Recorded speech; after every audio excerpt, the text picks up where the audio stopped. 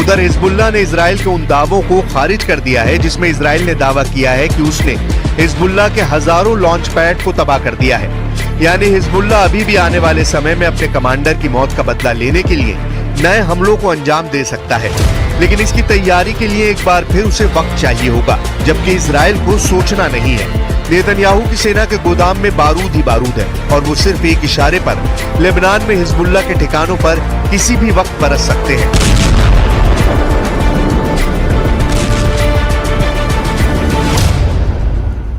We are determined to do everything possible to protect our country, to return the residents of the North safely to their homes, and to continue to uphold a simple rule: whoever harms us, we harm him.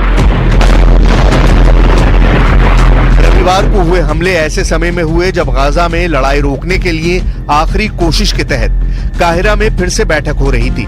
वहीं America से white house का बयान आया कि राष्ट्रपति Joe Biden इलाके में हो रही घटनाओं पर नजर रखे हुए हैं, लेकिन जो बाइडेन के खिलाफ मोर्चा खोलने वाले अमेरिका के पूर्व राष्ट्रपति और मौजूदा राष्ट्रपति के चुनाव में शामिल डोनाल्ड ट्रंप ने ऐलान कर दिया है कि कहीं ये जंग तीसरे विश्व युद्ध की ओर न पहुंच जाए। मध्यपूर्व में हमारे लिए कौन बातचीत कर रहा है? हर जगह बम गिर रहे हैं। स्लीपी जो कैलिफोर्निया के समुद्र तट पर सो रहे हैं, जिन्हें डेमोक्रेट्स ने जबरन बाहर कर दिया है, और कामरेड कमला अपने बहुत ही बुरे उपराष्ट्रपति उम्मीदवार कैंपन टिम के साथ बस यात्रा कर रही हैं। कहीं तीसरा विश्व युद्ध ना हो, क्योंकि हम वहीं जा रहे हैं, क्योंकि हम वहीं जा रहे हैं। वहीं नसरल्लाह ने ऐलान किया है कि हिजबुल्लाह के रविवार के हमले में गजा में युद्ध विराम के लिए एक मौका तैयार किया है। वहीं आईडीएफ ने ऐलान किया है कि लेबनान में हिजबुल्लाह के ठिकाने अभी भी उनके निशाने पर है और उत्तरी इजराइल में नागरिकों की सुरक्षा को सुनिश्चित करने के लिए इजरायली सेना किसी भी हद तक जा सकती है। बहुत स्वागत, मैं हूं आपके साथ मनुरा सक्सेना। बात सबसे पहले इजराइल की करते हैं। इजराइल ने एयर स्ट्राइक में हिजबुल्लाह के कसाब को मार गिराया है। हिजबुल्लाह के इस कमांडर की तलाश इजराइल सालों से कर रहा था, और जैसे ही हिजबुल्लाह का कमांडर इजराइल के रडार की रेंज में आया, इजराइल ने उसे मार गिराया। लेकिन उसके बाद जो हुआ, उसने इजराइल के आयरन डोम की पोल खोल दी। अपने कमांडर पर हमले और सैन्य ठिकानों के तबाह होने के बाद हिजबुल्लाह ने इतने रॉकेट इजराइल पर बरसाए कि जिससे इजराइल में कई जगह पर आग लग गई।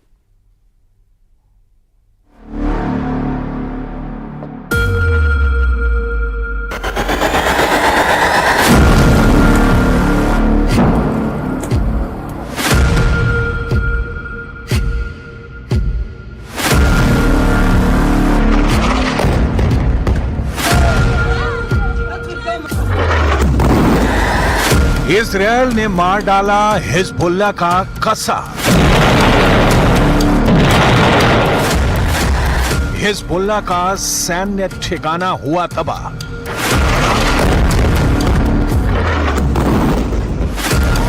हिजबुल्लाह ने इजराइल पर दागे 55 रॉकेट।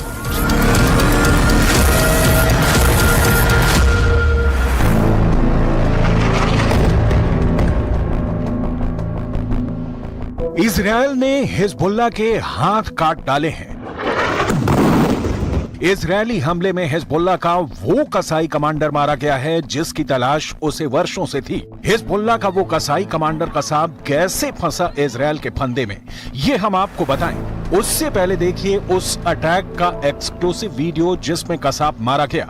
लेबनान में यह हिजबुल्लाह का एक सैन्य ठिकाना है, बिल्कुल शांत, कोई भी मूवमेंट नहीं दिख रही। तभी चुपके से इजराइल का एक ड्रोन साउथ लेबनान के नबाती इलाके में दाखिल होता है। इजराइल को हिजबुल्लाह के इस ठिकाने की पूरी जानकारी थी। इजराइल के पास ये भी जानकारी थी कि हिजबुल्लाह का ये सैन्य ठिकाना है और हिजबुल्लाह इसे हथियार डिपो के रूप में इस्तेमाल कर रहा था। ड्रोन अब हिजबुल्लाह के ठिकाने के ठीक ऊपर पहुंच चुका है। टारगेट लॉक होता है और तभी होता है एक जोरदार धमाका।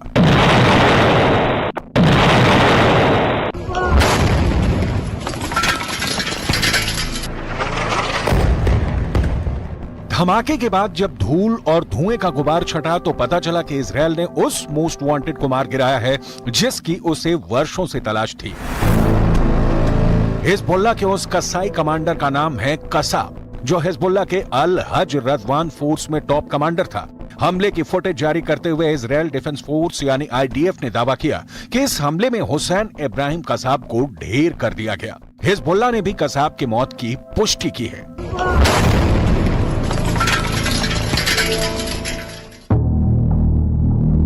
मीडिया रिपोर्ट के मुताबिक हुसैन इब्राहिम कसाब लेबनान के टायर शहर से मोटरसाइकिल से जा रहा था, तभी इजराइल ने ड्रोन अटैक में उसे मार गिराया। इजरायली सेना का कहना है कि 7 अक्टूबर से अब तक हिजबुल्लाह के 412 आतंकी मारे जा चुके हैं और इब्राहिम कसाब भी उन्हीं में से एक है। इजराइल के इस हमले से हिजबुल्लाह बुरी तरह से तिलमिला गया है। अब इजरायली हमले के बाद हुए उस जगह की तस्वीर देखिए। सब कुछ तबाह हो चुका है। ईंट दर ईंट ढह चुका है हिजबुल्लाह का अड्डा। इमारत का कोई हिस्सा नहीं बचा जो सही सलामत हो। सामान ले जाने वाले इस ट्रक की हालत देखिए, ये भी बिल्डिंग के मलबे में दब चुका है। हमले के बाद लेबनानी मीडिया ने कहा कि इजरायली हमले में 10 की मौत हुई, 2 बच्चे भी मृतकों में शामिल थे। लेबनानी मीडिया ने कहा कि सभी पीड़ित सीरियाई नागरिक थे। इजरायली सेना ने कहा कि यह जगह हिजबुल्लाह का हथियार डिपो था। लेबनान की सरकारी मीडिया एजेंसी NNA ने दावा किया है कि इजरायली हमले में 10 लोगों की मौत हुई है, जबकि 5 ऐसे लोग हैं जो गंभीर रूप से घायल हुए हैं, जिनका अस्पताल में इलाज जारी है। सुनिए हमले के बाद उस शख्स का बयान जो सबसे पहले वहां पहुंचा था।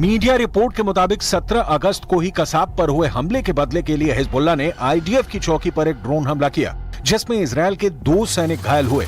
एक सैनिक की हालत गंभीर बताई जा रही है, जबकि दूसरा मामूली रूप से घायल हुआ है। ईरान समर्थित मिलिशिया हिजबुल्लाह ने इस हमले की जिम्मेदारी लेते हुए बयान भी जारी किया, जिसमें ड्रोन से 2 विस्फोटक दागने की बात कबूल की गई। ऐसे में बड़ा सवाल यह है कि इजराइल का आयरन डोम नहीं झेल पा रहा है हिजबुल्लाह और हमास के हमले। और क्या इजराइल का आयरन डोम बूढ़ा हो गया है? यह सवाल इसलिए क्योंकि हिजबुल्लाह ने इजराइल पर सिर्फ एक ड्रोन हमला ही नहीं किया, बल्कि एक साथ शनिवार को उत्तरी इजराइल पर 55 रॉकेट दागे हैं। यह हमला इजरायली हवाई हमले के जवाब में किया गया। इजरायली हमले में दक्षिणी लेबनान के नबादीज शहर के पास 10 लोगों की मौत हो गई थी। इजरायली सेना का कहना है कि हिजबुल्लाह के कुछ रॉकेट खुले इलाकों में गिरे, जबकि दूसरे रॉकेट से कई जगहों पर आग लग गई। हिजबुल्लाह के हमले के बाद इजराइल के कई इलाकों में आग लग गई, जिसके बाद तुरंत ही फायर ब्रिगेड की गाड़ियों को रवाना किया गया और लोगों से उस जगह को खाली कराया गया। पूरा इलाका धूल और धुएं के गुबार से भर चुका था। फायर ब्रिगेड की गाड़ियों ने बड़ी ही मुश्किल से आग पर काबू पाया। इसीलिए इजराइल के आयरन डोम पर सवाल खड़े हो रहे हैं। सुनिए उस फायर फाइटर की जुबानी कि हिजबुल्लाह के हमले के बाद क्या हुआ। ירי, וכמובן שאחרי כל ירי יש הצתות, עניינים כתוצאה מהירי, ופה הייתה פה נפילה, ומסתבר היו פה אנשים, ועכשיו אנחנו הבאנו לכאן את האוטובוסים של המועצה.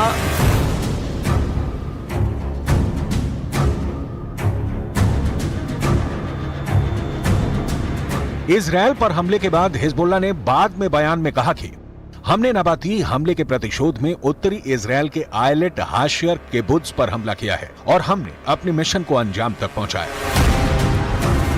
दावे इजराइल भी कर रहा है और दावे हिजबुल्लाह भी कर रहा है। किसका दावा भारी पड़ेगा ये वक्त बताएगा, लेकिन इस बीच आपको हिजबुल्लाह का ये वीडियो जरूर देखना चाहिए। इसने इजरायली अधिकारियों के माथे पर शिकन ला दी है। हिजबुल्लाह ने यह वीडियो ऐसे समय में जारी किया है जब उसने अपने टॉप कमांडर की मौत का बदला लेने के लिए इजराइल के खिलाफ जवाबी कार्रवाई करने का ऐलान किया है। ईरान समर्थित लेबनान के चरमपंथी समूह हिजबुल्लाह ने शुक्रवार यानी 16 अगस्त को यह वीडियो जारी किया है। हिजबुल्लाह की तरफ से जारी किए गए वीडियो क्लिप में विशाल सुरंगें दिखाई गई हैं। ये इतनी बड़ी हैं कि इनके अंदर ट्रक आसानी से गुजर सकते हैं। सुरंगें कंप्यूटर और बिजली से लैस हैं। इनमें मिसाइल से लदे ट्रकों को एक के बाद एक चलते हुए देखा जा सकता है। हिजबुल्लाह ने जो वीडियो जारी किया है उसकी शुरुआत एक बड़ी सुरंग से होती है जिसमें बाइक सवार हिजबुल्लाह लड़ाके आते हैं। इसके बाद वीडियो आगे बढ़ता है जिसमें बाइक सवार आगे चलते हैं और उनके पीछे मिसाइल लॉन्चर से लैस ट्रक बढ़ते हैं। पूरी सुरंग में लाइटें लगी हुई हैं। एक के बाद एक ट्रक गुजरते हैं। इस दौरान मुख्य सुरंग से जुड़ी कई दूसरी सुरंगें दिखाई देती हैं। ट्रक एक जगह रुकता है, वो जमीन के ऊपर खुलती है। यहाँ लॉन्चर तैयार होकर जमीन के बाहर की ओर निकलते हैं। हिजबुल्लाह के इस सुरंग वीडियो को देखिए जिसमें सैकड़ों घातक मिसाइलें, रॉकेट और लड़ाके मौजूद हैं। वीडियो में सुरंगों का नेटवर्क और जमीन के अंदर 4 जगह दिखाई गई हैं जहां से इजराइल के खिलाफ मिसाइलें दागी जाएंगी। हिजबुल्लाह का दावा है कि इन सुरंगों से मिसाइल हमला करके वो दुश्मन के हर इलाके तक पहुंच सकता है। वीडियो में दिखाया गया है कि ट्रक पर रखे मिसाइल लॉन्चर तैयार होकर जमीन के बाहर निकलते हैं। हिजबुल्लाह से जुड़े न्यूज नेटवर्क अल मायादीन ने कहा कि ये सुरंगें और मिसाइल सुविधा जमीन के अंदर बहुत गहराई में है। दुश्मन की खुफिया एजेंसी इसका पता नहीं लगा सकती है और ये हमले से बचाव प्रदान करती है। חיזבאללה כל יום, מכות קשות מאוד. ואנחנו גם נגיע למצב של מוכנות מלאה לעשות כל פעולה שנידרש בלבנון, או להגיע להסדרה מעמדה של כוח. אנחנו מעדיפים הסדרה, אבל אם המציאות תחפה עלינו,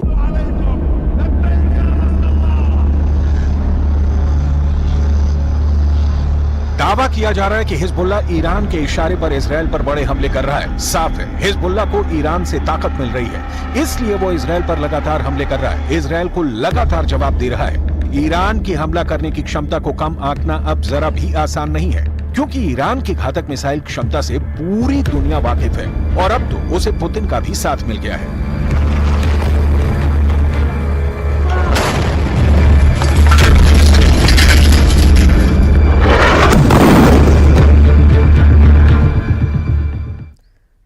दुनिया पर तीसरे खाड़ी युद्ध का खतरा मंडराने लगा है। ऐसा इसलिए क्योंकि अमेरिका ने अपना 30% वॉरशिप इस वक्त पश्चिम एशिया के आसपास तैनात कर दिए हैं। ये ऐसे बैटल ग्रुप हैं जिनके पास परमाणु हथियार भी हैं और ये बात पक्की है कि इस वक्त अमेरिका के टारगेट पर ईरान है।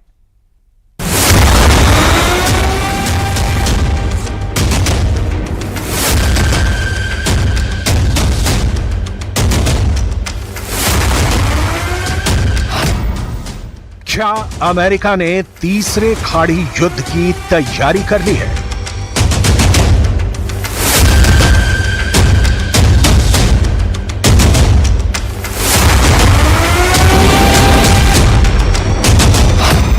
अमेरिका ने अपनी 30% नौसेना इजराइल को बचाने के लिए उतार दी है, या अमेरिका ने अपनी 1/3 नेवी ईरान को मिटाने के लिए तैनात कर दी है। यूएस के रेडार पर सिर्फ ईरान नहीं, लेबनान भी है, सीरिया भी है, यमन भी है और गाजा भी।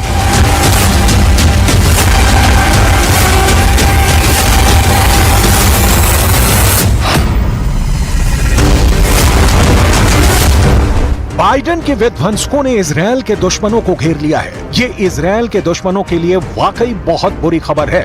30% नौसेना तैनात करने का मतलब है कि दुनिया के 3 समंदरों पर इस वक्त बाइडेन का कब्जा हो चुका है। यूएस नेवी के इस डिप्लॉयमेंट से इजराइल के दुश्मनों के पसीने छूट गए हैं। कहां तो ईरान इजराइल पर हमले की धमकी दे रहा था और कहां अब खुद की सुरक्षा करनी तक मुश्किल हो गई है। सिर्फ ईरान ही नहीं, इस तैनाती से लेबनान भी सहमा हुआ है, यमन भी घबरा गया है और गाजा तो इजरायल की लिस्ट में सबसे ऊपर है। इसलिए एक बार फिर सवाल, क्या अमेरिका ने तीसरे खाड़ी युद्ध की तैयारी कर ली है? अमेरिका ने पहला खाड़ी युद्ध 1990 में लड़ा। तब अमेरिका के राष्ट्रपति थे जॉर्ज डब्ल्यू बुश सीनियर और निशाने पर थे इराक के राष्ट्रपति सद्दाम हुसैन। दूसरा खाड़ी युद्ध 2003 में हुआ। तब अमेरिका के राष्ट्रपति थे जॉर्ज डब्ल्यू बुश जूनियर और इस बार भी अमेरिका के दुश्मन थे इराक के राष्ट्रपति सद्दाम हुसैन। 2024 में तीसरे खाड़ी युद्ध की घंटी बज रही है। इस बार राष्ट्रपति जो बाइडेन क्या ईरान को मिटाने की तरफ बढ़ चुके हैं? अमेरिका ने अपने पूरे जंगी बेड़े का 1/3 हिस्सा इजरायल की सुरक्षा के लिए तैनात कर दिया है। इसमें ऐसे जहाज हैं जो परमाणु हथियारों से लैस हैं, इसमें कैरियर भी हैं, इसमें परमाणु पनडुब्बियां भी हैं।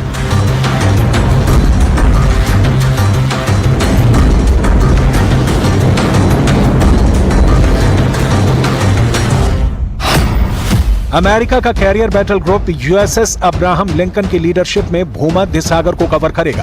परमाणु पनडुब्बी यूएस जॉर्जिया भूमध्य सागर में लेबनान के पास तैनात हो चुकी है। ओमान की खाड़ी में USS Theodore Roosevelt carrier alert पर है, यानी यहां से ईरान को खतरे में डाल सकता है। इसके अलावा अमेरिका के destroyer USS John S McKeon और यूएसएस डैनियल इनोयू भी ओमान की खाड़ी में तैनात किए जा चुके हैं। लाल सागर में भी अमेरिका के वॉरशिप तैनात हैं। यहां से हूथी की मिसाइलों और इजरायल की तरफ लॉन्च होने वाले ड्रोन को ट्रैक कर रहे हैं। अमेरिका की इसी तैनाती ने इजरायल के सभी दुश्मनों की नींद उड़ाकर रख दी है। अब तक ईरान इजरायल को धमकी पर धमकी दिया जा रहा था, लेकिन अब वो बैकफुट पर आ चुका है। अमेरिका ने दोस्त की सुरक्षा सुनिश्चित करने के लिए दुश्मनों को हर तरफ से घेर लिया है। तमाम अटकलों के बीच दोस्त की मदद को दोस्त सीना तान के खड़ा हो चुका है और दुश्मनों को साफ लहजे में कहा है कि दम है तो आगे बढ़ो। हमास चीफ इस्माइल हानिया की हत्या के बाद इजरायल पर हमला करने को ईरान बेताब है। इजरायल पर चौतरफा हमले का खतरा मंडरा रहा है। एक ओर ईरान तो दूसरी ओर हिजबुल्लाह। खतरा दोनों ओर से है, लेकिन काउंटर स्ट्राइक के लिए अमेरिका अब यहां मौजूद है। हिजबुल्लाह के करीब पहुंची अमेरिका की परमाणु पनडुब्बी 154 क्रूज मिसाइलों के साथ नसरल्ला पर हमले की पूरी है तैयारी। सवाल है, क्या नेतन्याहू को बचाएगा बाइडेन का ऑपरेशन टॉमाहॉक? इजरायल पर ईरान और हिजबुल्लाह की तरफ से मंडरा रहे खतरों को देखते हुए अमेरिका ने अपनी फोर्स इस इलाके में बढ़ा दी है। खाड़ी में उसके एयरबेस भी एक्टिव हैं और उसकी नौसेना के पास हथियार किसी भी वक्त मिसाइलों की बारिश कर सकते हैं। लेबनान के पास तैनात अमेरिका की ओहायो क्लास पनडुब्बी यूएसएस जॉर्जिया पर 154 टोमाहॉक मिसाइलें तैनात हैं, जो 2500 किलोमीटर दूरी तक अटैक कर सकती हैं। इसमें 21 इंच के 4 टॉर्पीडो ट्यूब्स लगे हैं। एक न्यूक्लियर रिएक्टर इंजन वाली इस हाई क्लास पनडुब्बी में 15 अधिकारी और 140 नौसैनिक तैनात रहते हैं। इसका डिस्प्लेसमेंट 19,050 टन है। ये सबमरीन 46 किलोमीटर प्रति घंटे की रफ्तार से चल सकती है और 800 फीट की गहराई तक जा सकती है। अब अमेरिका का एयरक्राफ्ट कैरियर देखिए। दुनिया में इसे समंदर का सिकंदर कहा जाता है। इसकी एक मूवमेंट से दुश्मन थर थर कांपने लग जाता है। नाम है यूएसएस अब्राहम लिंकन। इजरायल की सुरक्षा के लिए अमेरिका ने अपने तीसरे कैरियर स्ट्राइक ग्रुप को तैयार कर दिया है। इस जहाज में 2 परमाणु रिएक्टर हैं, 4 स्टीम इंजन भी हैं। इसकी अधिकतम रफ्तार 56 किलोमीटर प्रति घंटा है। परमाणु ताकत से चलने की वजह से इसकी रेंज असीमित है। इस जहाज पर 5000 से ज्यादा सैनिक तैनात रहते हैं। इस शिप पर 14 तरह के अत्याधुनिक रेडार और सेंसर्स लगे हैं। इस जहाज में 116 ऐसी मिसाइलें लगी हैं जो इसे दुश्मन के खतरे से बचाती हैं। उसकी मिसाइल को हवा में ही मार गिराती हैं। इसके अलावा 2 फैलेंक्स CIWS यानी क्लोज एंड वेपन सिस्टम भी हैं। ये टारगेट के करीब आते ही उस पर गोलियों की बौछार कर देता है। यह सब ऑटोमेटिक तरीके से काम करता है। अमेरिका इसलिए इजरायल के लिए बेचैन हो उठा है क्योंकि वो ईरान और उसके साथी मिलिशिया को बहुत अच्छी तरह से जानता है। अमेरिका को पता है कि इजरायल अपनी रक्षा खुद नहीं कर पाएगा। यही वजह है कि अमेरिका इस इलाके में अपनी ताकत को तेजी से बढ़ा रहा है। पेंटागन के मुताबिक रक्षा मंत्री लॉयड ऑस्टिन ने इजरायल के रक्षा मंत्री योआव गैलेंट से बात की। साथ ही उन्हें भरोसा दिलाया कि अमेरिका इजरायल के बचाव में हर वो जरूरी कदम उठाएगा जो उठाने चाहिए।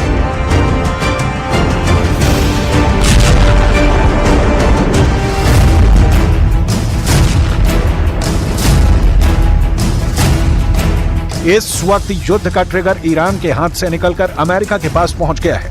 अमेरिका ने अब तक जो एक्शन लिया है उससे साफ है कि वो इजरायल को बचाने के लिए तीसरा खाड़ी युद्ध छेड़ने से भी पीछे नहीं हटेगा। अगले 24 घंटे में बाइडेन को यह फैसला करना होगा कि अगर ईरान इजरायल पर हमला करता है तो उनके टारगेट पर तेहरान के अलावा कौन कौन से शहर होंगे, और क्या ये युद्ध सिर्फ खाड़ी तक सीमित रहेगा या फिर दुनिया गल्फ वॉर के साथ वर्ल्ड वॉर भी देखेगी।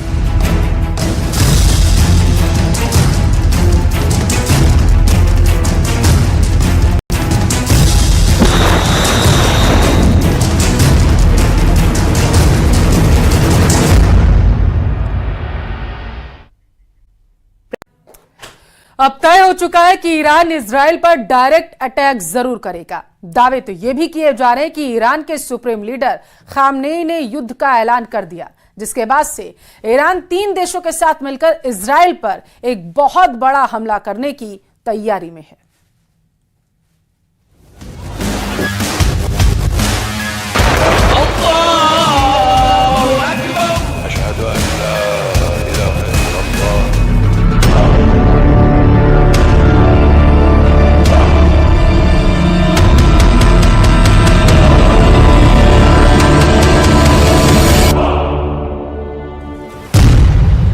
ईरान का आदेश, इजरायल पर सीधा हमला।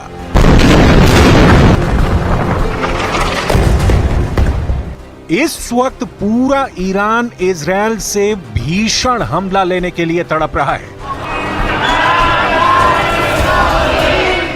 इस वक्त पूरा ईरान हमास चीफ इस्माइल हानिया की हत्या से बौखलाया हुआ है। किसी को समझ में नहीं आ रहा कि इजरायल ने ईरान की राजधानी तेहरान में हानिया को बेहद सुरक्षित इमारत में कैसे मार दिया।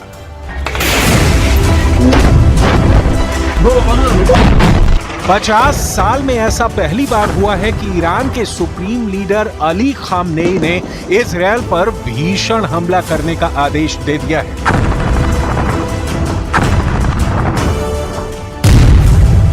जमीन में हानिया का ताबूत, अरब में विश्व युद्ध। हमास पॉलिटिकल विंग के चीफ इस्माइल हानिया की हत्या का बदला लेने के लिए ईरान उतावला है। अब ईरान के सुप्रीम लीडर ने IRGC और ईरान आर्मी को ऑर्डर दिया है कि वो बदले की तैयारी करें। न्यूयॉर्क टाइम्स के मुताबिक ईरान के सुप्रीम लीडर अली खामनेई ने इजरायल पर सीधे अटैक करने का आदेश जारी किया है। सुप्रीम लीडर ने हानिया की मौत के बाद ही कहा था कि इजरायल को हमारे मेहमान को मारने की कीमत चुकानी होगी। हत्या के बाद सुप्रीम लीडर के घर ईरान के टॉप अधिकारियों की बैठक हुई है। माना जा रहा है कि इसी बैठक में बदला लेने का फैसला लिया गया है। ताजा खबरों से लग रहा है कि ईरान इजरायल पर एक बड़ा हमला कर सकता है। न्यूयॉर्क टाइम्स ने 3 ईरानी अधिकारियों के हवाले से खबर दी है और दावा किया है कि ईरान के सुप्रीम लीडर आयतुल्लाह खामनेई ने कहा कि वो हानिया की मौत का बदला लेंगे और इजरायल पर सीधा हमला करेंगे। खामनेई ने यह भी कहा कि हानिया की हत्या करके अपराधी यहूदी शासन ने अपनी सजा का आधार तैयार कर लिया है। हानिया हमारे प्रिय मेहमान थे जिनकी हमारी जमीन पर हत्या कर दी गई। उनका बदला लेना हमारा कर्तव्य है।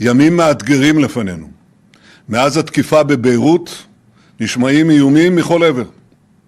אנחנו ערוכים לכל תרחיש ונעמוד מלוכדים ונחושים מול כל איום.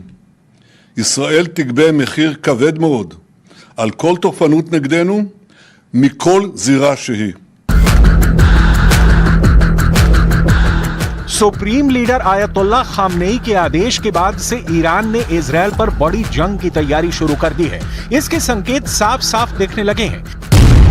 ईरान में एक मस्जिद पर लाल झंडा फहरा दिया गया है। ईरान के कूम में ऐतिहासिक जामकरन मस्जिद पर लाल रंग का झंडा फहराया गया है, जो युद्ध का संकेत है।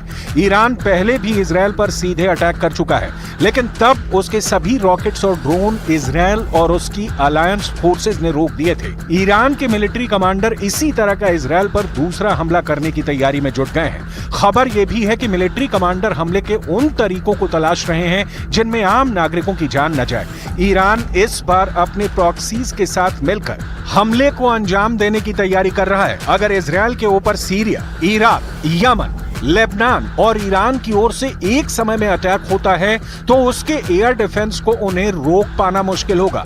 जानकार मानते हैं कि सैकड़ों रॉकेट्स में से अगर 2-3 रॉकेट इजरायल के एयर डिफेंस को भेदकर शहरों में गिरते हैं तो ईरान कह सकता है कि उसने हानिया की मौत का बदला ले लिया है।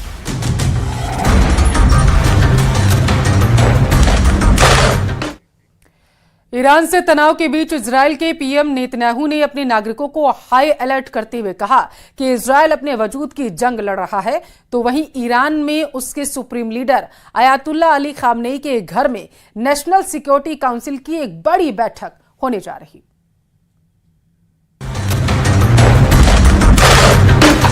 इससे पहले भी ईरान ने इजरायल से बदला लेने का ऐलान किया था। तब 3 जनवरी 2022 को ईरानी कुद्स फोर्स के शीर्ष कमांडर जनरल कासिम सुलेमानी की हत्या के बाद जामकरन मस्जिद पर लाल झंडा लहराया गया था।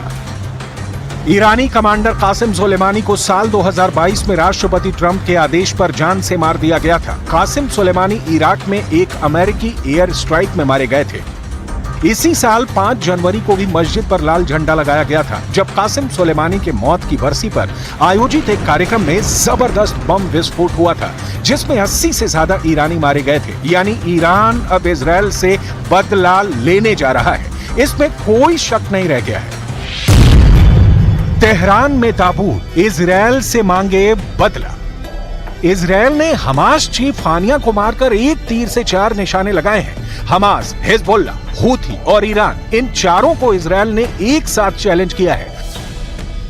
कुछ जानकारों का मानना है कि इजरायल चाहता है कि लगभग 10 महीने की गाजा जंग में जिस तरह से हमास का लगभग सफाया किया गया है, ठीक उसी तरह से ईरान, यमन, सीरिया, लेबनान में मौजूद बाकी दुश्मनों को भी ठिकाने लगाया जाए, क्योंकि इजरायल जानता है कि दोबारा से अपने दुश्मनों के खिलाफ इतनी बड़ी जंग शुरू करना जरा भी आसान नहीं होगा।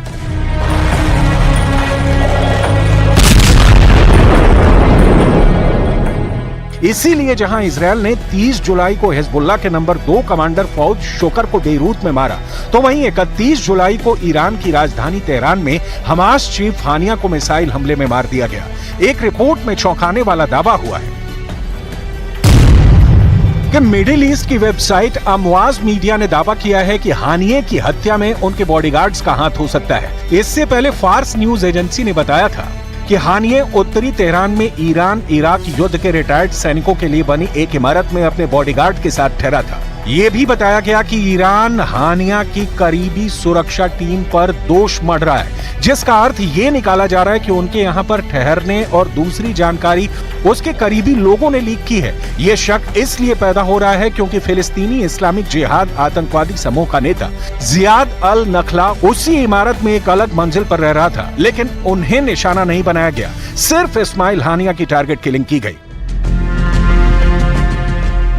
वहीं दूसरी तरफ इजरायल के पीएम नेतन्याहू ने राष्ट्र के नाम संबोधन में कहा कि इजरायल के लिए आने वाले दिन मुश्किल हो सकते हैं। हम हर चुनौती का सामना करने के लिए तैयार हैं।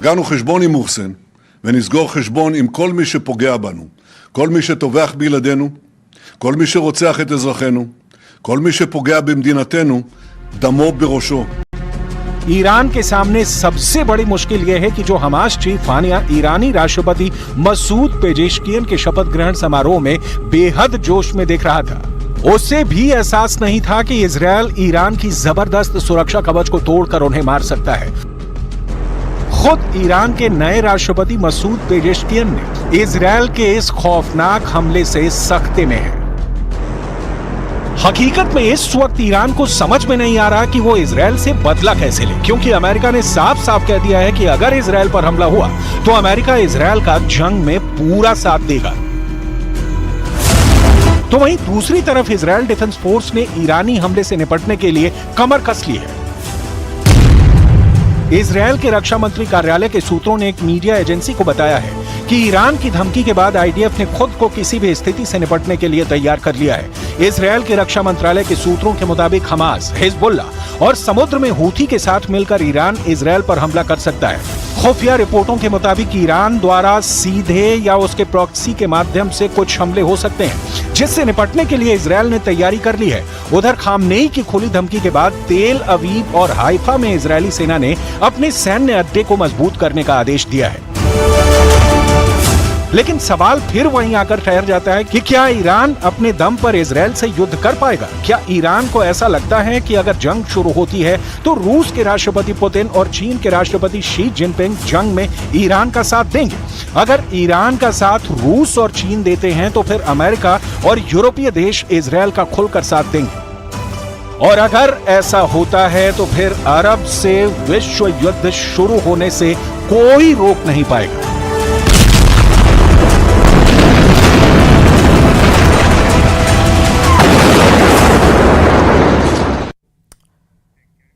वक्त एक छोटे से ब्रेक का। ब्रेक के उस पर आपको तमाम बड़ी खबरें दिखाएंगे मारो राजस्थान। उधर इजराइल में हमले में हमास चीफ इस्माइल हानिया मारा गया। ईरान की राजधानी तेहरान में इजराइल के हमले में इस्माइल हानिया और उसका बॉडीगार्ड मारा गया। इस्माइल हानिया की मौत और इसकी पुष्टि ईरान और हमास दोनों ने कर दी है, जबकि इजराइल की ओर से अभी तक इस पर बयान सामने नहीं आए हैं। देखिए रिपोर्ट।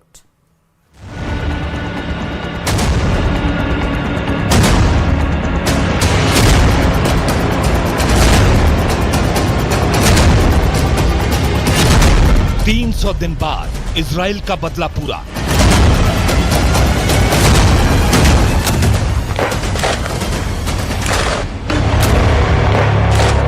इजराइल ने आखिरकार हमास से 7 अक्टूबर के नरसंहार के मास्टरमाइंड हमास चीफ इस्माइल हानिया को इजराइल ने वहां मारा जो जगह उसके लिए दुनिया में सबसे सुरक्षित थी।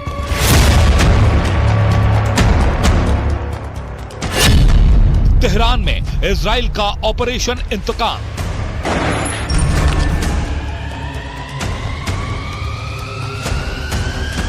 हमास चीफ इस्माइल हानिया को इजराइल ने गाजा, फिलिस्तीन, कतर या फिर सीरिया में नहीं बल्कि उसे मोसाद ने ईरान की राजधानी तेहरान में मारा।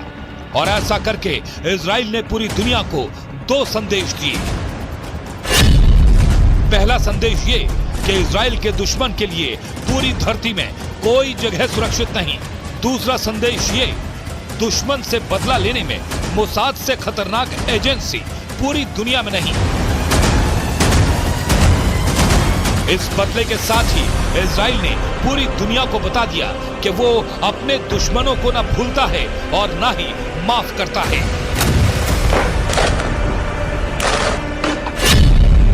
दुनिया हैरान, ईरान में कोहरान। इजराइल ने अपने सबसे बड़े दुश्मन को मार गिराने के लिए मौका भी ऐसा चुना जब इस्माइल हानिया ईरान के नए राष्ट्रपति मसूद पेजेश्कियान के शपथ समारोह में शामिल होने के लिए पहुंचा था। यानी इजराइल का शैतान कहे जाने वाला हानिया ईरान का राष्ट्रीय मेहमान था और वो ईरान की राजधानी तेहरान के जिस घर में रुका था वहीं उसकी एक गार्ड समेत हत्या कर दी गई। वीडियो ने कराई हानिया की हत्या। हानिया की हत्या की कहानी तो और भी चौंकाने वाली है। 30 जुलाई यानी कल हानिया तेहरान में था। इस दौरान हानिया ईरान के सुप्रीम लीडर अयातुल्लाह खामनेई से मिला था।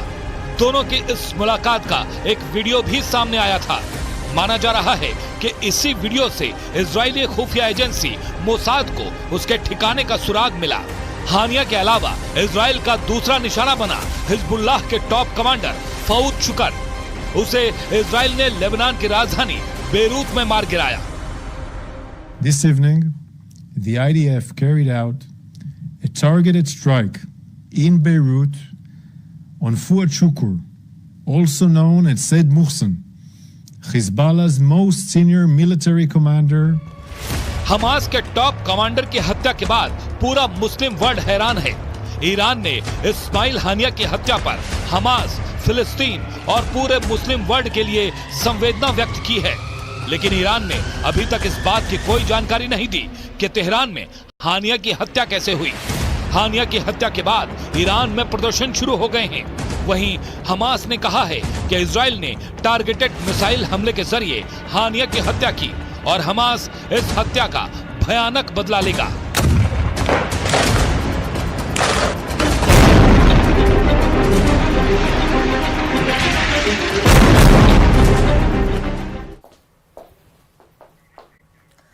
बढ़ते हमास चीफ इस्माइल हानिया की मौत, बड़ी खबर आपको दे रहे हैं। इजराइल के हमले में हमास चीफ इस्माइल हानिया मारा गया है। हमास ने इस्माइल हानिया के मारे जाने की पुष्टि की है। हमास चीफ को इजराइल ने ईरान के तेहरान में मारा है।